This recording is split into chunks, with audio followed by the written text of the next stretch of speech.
Over. All right. Chad Kennedy. We are live on Facebook, 2 YouTube sites. You're streaming like it's crazy, going out of style.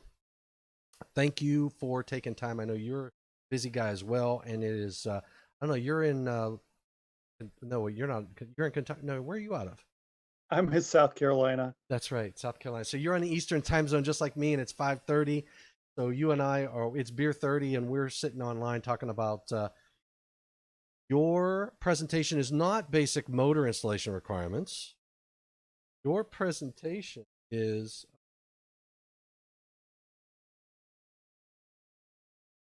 there it is, service entrance equipment. Yes. And you're covering Yes. There. 21st. Once you give us a little background on who Chad Kennedy is, because there's probably a lot of people on YouTube that have never met you before. Give us a little background on you, and then let's talk about your program. Yeah. Thanks, Tom. So again, I'm Chad Kennedy, and I'm with Schneider Electric Square D, and I've had the privilege of working in the electrical industry 30 years now. So Old. I'm a PE, so I'm an electrical engineer, and my primary focus with Schneider Electric is for power systems and power equipment. It includes things such as the integration of renewables, energy storage, and alternate energy power systems. So I sit on code making panel 13 of the NEC. So that hits all your major users like emergency systems, legally required standby systems, fire pumps, and generators, those type of things. So today, we're talking about service equipment, and my program is really going to be a deep dive, Tom, in what impacts the 2020 NEC is going to have on services. Awesome. And there was a lot of changes around services, weren't there? Yeah, tremendous changes, and it's so important. So we're going to kind of start with a deep dive into the basics because a lot of times today, I'm going to put my manufacturer's hat on today. We might build equipment that is suitable for use of service, but the application from a NEC perspective, it may or may not be a service, but you're going to need to pay attention because what's the service? What does that mean? Where does it begin? Things like what's the service point? That's Those right. are all questions now we're going to have to really sort of understand really well. Yeah, and so I know whenever I've done I do programs on that, you have, like you said, you have to know where the service is, where the service is, and then there are some changes that went in the code that indirectly impact the service equipment just based upon like for example size, working space.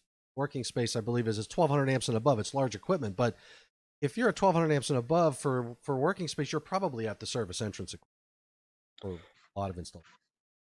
Yeah, absolutely. So there is the working space for large equipment.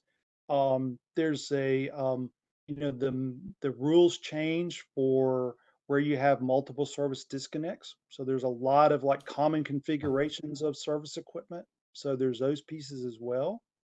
So we'll look at that. On the residential side, we have the whole emergency disconnects discussion and whether that outside emergency disconnect for one and two family is that a service disconnect? Is it not? How do you know that? So lots of things to cover in this topic. Yeah, absolutely. Steve Froming just joined us. He says, "Hey, so from Wisconsin, you know Steve, right?" Yes, yeah, my fellow code making panel 13 buddy. That's right. That's right. Yeah. Absolutely. So we're just looking at, just seeing who we got out there. Many people book that person watching out there. So anyway, so they'll be kicking in, and if I see, and he says, Steve Froming says, and I'll bet we can talk with Chad in the. That's right. So here's another thing we're doing, Chad, and I believe you know about this, but I'm not sure. Um, I know you guys know, and I think Square D. I think you guys are doing the vendor afternoon program, if I'm not mistaken. I know we've sold a few of those already, so we're having from 11th or 12:30 Eastern to 1:30. We have an afternoon session. But in the evenings, we're going to do a virtual R&R ranch. Oh, no, I wasn't aware of the virtual R&R. Yes. So Yeah. Monday night we have Larry Air, so that would be September 21st. Monday night will be Larry Air talking about the future of the NEC, the correlating committee, and all of that good stuff. Um, Mm. so what the thought process is from 6 o'clock Eastern to 8 o'clock Eastern. We'll open up the channels for an R&R Ranch discussion. It'll be the same platform that we have now, but I would be able to do dial in as well. So I've got to figure out a way to where if somebody wants to pose questions or whatnot, that I could give them a call and tie them into this. And I could be like a true Rush Limbaugh or one of these guys, Oh, we're gonna, Right. we're gonna take a Yeah. caller. But yeah, so we're going to do an R&R ranch in the evening, and so our thought process is, you know, like I do from going to these Western sections. What happens in the R&R ranch? I mean, we talk code. We got the presenters showing up there before dinner and stuff like that. So Monday, Tuesday, I'm working on Wednesday. I've got to do an IEEE presentation in the evening, and Thursday. Definitely Monday, Tuesday, and Thursday. I have it scheduled 6 to 8. So if any of those nights, if you sat down and said, "Hey, you know what? I maybe on Monday night we'll talk to Larry as well." I don't think Larry can talk, but I don't know if he's going to be able to talk for 2 hours. Right. No, exactly. And those of us, Tom, you led a task group to sort of help flesh out some of the vision that Larry has, and I did as well. So we can certainly help supplement that. And one question though is how's Steve going to deliver the R&R refreshments? Uh, that's right. That's right. I'm used to Steve being the server. Yeah. Where's And my popcorn? yeah, and you know what? Steve and I were on yesterday, day before yesterday. I can't remember. I don't even know what day it is, but he and I went on to talk about the R&R Ranch, and it was like this type of a session just to give people a feeling. And he says there's an actual degree that you can get as a mixologist. What the heck is a mixologist? You ever hear that? That's a new one. A new one for me. But apparently in Wisconsin you can become a mixologist and mix some drinks. A whiskologist. A I always say yeah, whiskologist. So, Yeah. but yeah, so I know service entrance equipment between the barriers that went in and all of the like you said, the disconnect, the outside disconnect, the what was the six disconnect rule changed. There's just so many changes. I think, in my opinion, I don't know where your head's at, but I think designers are going to have to rethink various installations or various practices that they have with with service equipment. Yeah, I agree. And it also going to impact the contractors because we have some new rules for if you're going to splice service conductors, the requirements for Yeah. those devices that you do splicing, or some people use the term tapping, right? Yep. We also have some new surge protection requirements that are out there as well. So yeah, it's just hard to know where to start and where to stop with all this stuff that went on with service equipment. Yeah. And now I will tell you. Okay, so Bill Brooks is going on Thursday. I think Thursday afternoon, if I'm not mistaken. He's doing the alternative energy.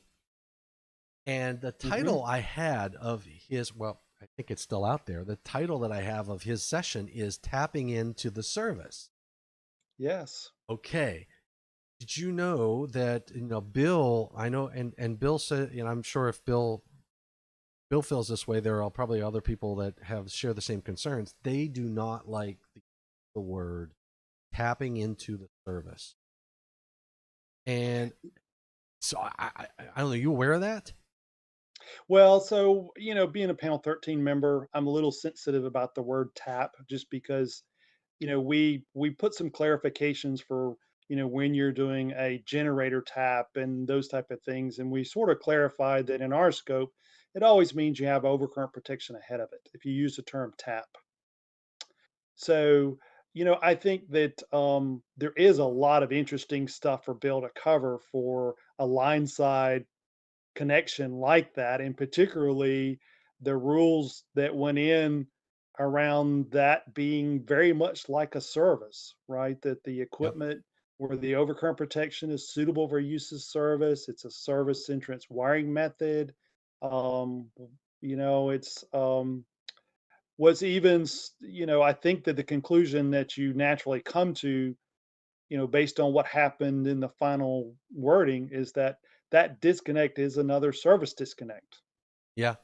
So when you look at the number of disconnects that's in the new 23071B, then that would say, that disconnect can't be in the same panel board enclosure as your main service disconnect. And so that really sort of may get addressed in the 2023 NEC. We may get some clarifications there, but where the 2020 lands, um, I think that that's a service disconnect. So so I will touch on it a little bit as well, but I'll leave the majority of that to Bill. So Right, that's cool. Yeah, so I never realized. So I changed the title. I think it's on YouTube, and I think on the registration I changed the title to "Connecting into the Service."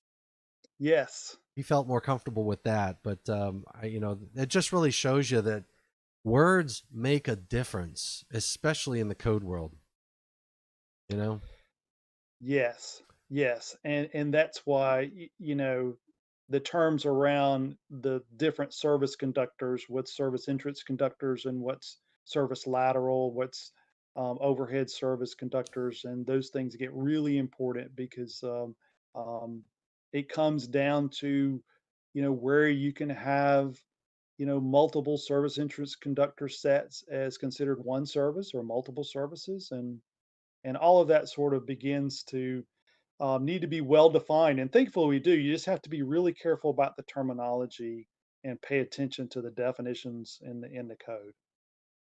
Yeah, that is critical. Now, were you involved with? I think Donnie Cook in the Alabama Central Division did a program on recognizing what services are, and I know I did one on similar to what you're going to be talking about for the Western section. But I never realized how challenging it can be just to recognize what is service equipment. When you're looking at an installation. Yeah, no, you're exactly right. In fact, I'm going to credit Donnie and use a few of his pictures because he had so many Perfect. great pictures that just illustrates what a challenge it is. And he even had installations where there was a considerable amount of overhead on premises customer owned distribution wiring. And it looks like a normal service, but it's not a service. So he did a great job with that program. And so I'm definitely going to utilize some of that because, it really puts us in the same shoes that the inspectors face every day. So so if you were going to say, from a we want people to register, right? And I didn't have time to put the links down below, but I will have the links down below, and this is going to be recorded, so people are going to be looking at this after the fact anyway. But I'll have the links down below on the YouTube sites and on the Facebook pages and my LinkedIn, and please, you too, Chad, share as much as you can. But people can register for the entire week, and they can register just for your session. But what would you recommend? Do you think people should register for the whole week and view the whole programs, all the different programs, peek in whenever they want, or do you think you're the most important thing on the entire Western Section program? you know, um, I think the Western section and generally the IEI programs just offer a tremendous value for the education credits that you get versus the ability to interact with people all over the country. And the fact that they do a good job of keeping your CEUs or your continuing education hours that you need for accreditation. So I think it's a tremendous value. And you have this section's meeting this year has a tremendous lineup of presenters and topics. Yeah, And I yeah. know the format's a little bit different and we can't be face to face, but honestly, I hope that allows the people that, if you're in an office and due to travel restrictions, only a few people can go, that maybe everyone can participate this year. So that's my goal. That's what I would hope for. Yeah, that's a good point. And we're in, and my thoughts are that I think we'll get people that may not normally go to a Western section meeting and get that experience because to your point, I mean, think about it, we got We got Christine Porter from Intertech. She is out in the field on a daily basis, so she's boots on the street, and she's on the code panel. She's on the Core Lane committee. We got Joe Andre, past NEMA rep, still Tube Institute now, very knowledgeable. Bill Brooks. I mean, Bill's the. Want to talk about somebody who's in knee deep in PV? That's Bill. From a Code Panel 4 perspective, and as you know, the task group itself. Tim McClintock, Dean Hunter. Dean Hunter is heavily involved with. I think he's on Code Panel 7.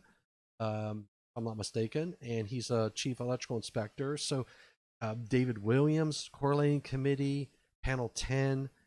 We've got a lineup Tremendous of experience. Absolutely. And you know what? You are not going to go to other programs and talk to people who are actually at the table when these decisions are made around the topics that we're going to be discussing. Yeah, listen, Tom, these are the people that I reach out to when I need to confirm an answer on something. So I think that that's an all-star cast you've got lined up. And the other thing is that we were talking about just the IAEI in general. Yeah, we're doing an online event, but people are going to see the names. You know what's going to happen. People are going to be commenting, and it's going to be the names that you and I know that we see at all these different meetings, because everybody's got their opinion, and they've got that, they want to make that voice heard, that either they don't agree with you, or this is what the way they handle it, and you get all these different states involved. But it wasn't until I got engaged with IAEI that I started to build those relationships. So to your point, when you come across something, Donnie Cook, Jimmy Dollard, Christine Porter, Joe Andre, all of these people's names, David Williams, when you come across something, you go, I think I know what I'm talking about here, but you know what? I'm going to bounce this off somebody who knows, and you can just pick up the phone and call them. Right, right. And even if there's a disagreement, I think the principle of the goal we all align on. Yeah. And I think that having someone that will to bounce the information off, and quite frankly, having someone that always doesn't always agree with you is a really good thing, right? It helps you see other sides of an issue or other sides of a problem you're trying to solve, and collectively you both make it better, which Yep. I think is a really cool thing about the format and the breadth of the IEI membership. So Absolutely. And we're going to try to bring that online. I know we can't, like you said, we can't shake hands or break bread or share a drink together, but we can talk about code and get input from those who are watching. David Williams says this will be a Western Section meeting to remember. Thanks, Tom, for all the work, and thanks to David Williams. So we have a great board on the Western Section board, executive board. Don Iverson's in there from Schneider, myself, David Williams, Tim McClintock. There are so many people heavily engaged, and you can't forget Mike Forrester. So there are, this is unprecedented times, but we are pulling out all the stops to bring technical content, and we have a total. If you do the entire week, think about it, Chad. You've got 4 hours, 2 hours in the morning on Monday, 2 hours in the afternoon. And we do that every day except Friday. It's just the morning. So that is a total of 18 CEU credits recognized by the IAEI, and it's the international office, right? So many states recognize the CEU credits coming from the IAEI, and those states that are in the Western Section, we're giving the education chairs and secretaries the information so that they can get the states to accept. We got Ohio to accept our CEU credits, and it was short order. But the nice thing is, most of these states understand that we want to keep our contractors with their licenses. We want to make sure they get the CEU credits. They can't sit in a room and get them, and they're going to get it online. And what better way to do it than through a program delivered by the International Association? yeah, exactly. And we want their voice. That's why we want them here. Unknown caller. Yep. That's a telemarketer. Oh, okay. They'd come up, Cincinnati, Ohio, telemarketer. There we go. But yeah, you're right. We want everybody's voice at the table, and that's what's it's you're going to share a lot of good information. But what I've learned, and especially doing these YouTube programs, what I've learned a lot is I'm delivering information, and you know it happens in the meetings as well. But people get on those chat boxes and they'll say, "That's not how I do it in my local jurisdiction. I do it this way." And then you'll get the dialogue. So what you're going to be delivering is one aspect of what the attendees will get. The other aspect is all of those other individuals are going to be chatting on that YouTube channel, sharing their knowledge. That's huge. Yeah, I can't wait for it, Tom. There's so many different variations of the way things are done across the country, and particularly the changes with services. I think it's going to be very interesting. Oh yeah, absolutely, absolutely. We're gonna have fun, Chad. Absolutely. I'm looking forward to it. Same here, brother. Same here. So I'm looking out online. We've got a few people. This is going to be up there. Susan Newman Scarcey, or hope I said that right. I never get her. I just call her Susan. She says she's clapping her hands. She's saying, "Hey." So thanks for joining us, Susan. We really appreciate that. And Susan is out of the Southern section. Yes, my section. That's right. Are you guys doing a Southern section meeting? Uh, Yes, I don't know the details at this point. I probably have it in an email. Perfect. Yeah, yeah. You know what? You're like me. So many emails. That's the other thing is it seems that people have more time for things like this, sending emails and making phone calls, telemarketer calls. Beautiful. All right, so Chad, you're going on September 21st, 10 a.m. Eastern Start Time. You'll go from 10 to 2. We'll be live, this type of a And format. And when you go on, you'll be presenting full screen either this way, or if you need to present the screen itself, we will put the screen itself out there. So we have different ways to make sure that that the YouTube experience is clear and reliable. Your audio looks great. Your video looks great. I mean, it would be great. I mean, you did what you could do, right? I mean, right, yeah. you combed your Old body, I do what I can do. absolutely.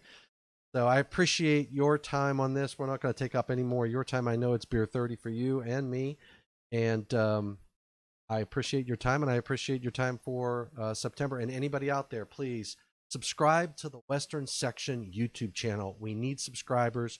We are going to be doing more of these programs even moving forward. So we're going to be putting content up on our YouTube site. We're going to be creating experiences like this so that you can learn technical content with experts like Chad Kennedy and others in the industry to share their knowledge platform. So subscribe, hit the bell, and don't forget to register for the coming Western Section meeting. Chad, I'm going to leave you with the last word before we sign off. Oh, I just want to say I appreciate the Western section so much and the ability to participate. It's really an honor. And, again, I look forward in the future to actually us having in-person meetings and being able to see everybody again.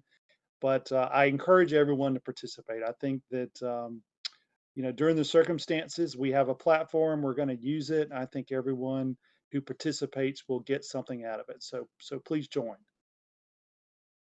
Thank you very much. And before I sign off, Jeff Grassi, he says, "Love you guys. Can't wait for Chad's program and R&R Ranch rules." So Jeff, thanks for joining. Well, all right, brother. Signing off. Take Here, care. here. Thanks. Appreciate it, and appreciate all you're doing, Chad. And remember, everybody, take care, stay safe, and